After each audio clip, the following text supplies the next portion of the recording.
Salut les amis, je suis Rémi. Bienvenue dans ce journal consacré aux animaux, rien qu'à nos amis les animaux. Aujourd'hui, nous avons reçu le message de Gabi. Allons-y le lire. Salut Rémi, je me prénomme Gabi. Maman me répète qu'il faut apprendre de la fourmi. Je voudrais savoir quel enseignement tirer des fourmis. Y a-t-il un capitaine? Et comment font-elles pour se reconnaître? Pourquoi La Fontaine dit-il qu'elles ne sont pas prêteuses? Merci. Oh là là, beaucoup de questions sur les fourmis, Gabi. Eh bien, tu dois savoir que les fourmis sont organisées en colonies qui comprennent pour la plupart 3 sortes d'individus. Les reines, les mâles et les ouvrières. Chacun, à sa manière, ces 3 groupes coopèrent pour répondre aux besoins de la colonie. Il y a des leçons à tirer de l'observation des fourmis. Elles nous enseignent par exemple que pour obtenir de bons résultats, il faut fournir des efforts énergiques. La fourmi, apparemment sans force et d'une grande fragilité, a réussi à subsister à travers les temps grâce à sa exceptionnelle capacité de communication.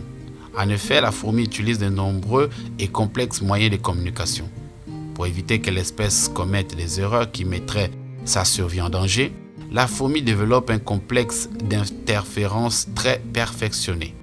Par contre, quand une fourmi a trouvé une nourriture qui lui convient, en 10 minutes, elle informe une foule de semblables. Effectivement, il n'y a ni capitaine, ni secrétaire, ni maître. Mais elles le sont toutes les unes pour les autres. Aucune n'égale les informations pour elle-même. Tout est restitué pour le bien du groupe. La transmission de la nourriture est aussi intéressante. La fourmi stocke toute sa nourriture dans une sorte de sac à dos séparé de son estomac. Cela se passe sous terre entre 2 ouvrières. Ainsi, on transfère la nourriture pour le temps où on ne pourra plus sortir. C'est cette prudence qui a fait dire à La Fontaine que la fourmi n'est pas prêteuse. Quand la fourmi est en danger, elle martèle le sol avec sa tête pour prévenir les copines. 3 coups selon les observations. Ainsi, tout le monde est prévenu rapidement et on se passe le mot. Quand 2 fourmis se rencontrent, on sait qu'elles peuvent se reconnaître et parler à toute vitesse. Grâce à leurs antennes, chacune disposant d'un potentiel de plus de 100 000 récepteurs. Comme les fourmis, il faut apprendre à nous reconnaître pour mieux nous connaître.